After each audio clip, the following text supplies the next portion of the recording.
भारतीय चुनाव आयोग की स्थापना कब हुई थी? भारतीय चुनाव आयोग की स्थापना कब हुई थी? ये क्वेश्चन फेवरेट है और ये क्वेश्चन रिपीटेड पेपर में पूछा गया इससे संबंधित। तो इसका सही जवाब हो जाएगा वो है 25 जनवरी 1950 को। 25 जनवरी 1950 को चुनाव आयोग की स्थापना की गई थी। अब हम इंपॉर्टेंट पॉइंट्स की बात कर लेते हैं ताकि कोई भी क्वेश्चन आए तो हम उसका सही जवाब दे सके।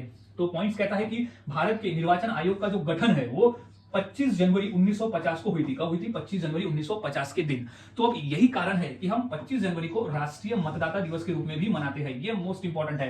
क्वेश्चन भी पूछा गया कि राष्ट्रीय मतदाता दिवस हम कब मनाते हैं, तो वो है 25 जनवरी को हम मनाते हैं। अब इसका जो स्थापना है वो संविधान के अनुच्छेद 324 के अंतर्गत किया गया था। क्या है? अनुच्छेद 324 के अंतर्गत इसकी स्थापना की गई थी। अब इस आयोग में एक मुख्य चुनाव आयुक्त होता है और दो चुनाव आयुक्त होते, ऐसे तीन लोग होते हैं। एक मुख्य चुनाव आयुक्त और दो चुनाव आयुक्त होते हैं। अब इनकी जो नियुक्ति है वो राष्ट्रपति करते हैं। याद में रख लेना, इनकी जो नियुक्ति है वो राष्ट्रपति करते हैं। मुख्य चुनाव आयुक्त और दो आयुक्तों की जो नियुक्ति है वो राष्ट्रपति द्वारा किया जाता है।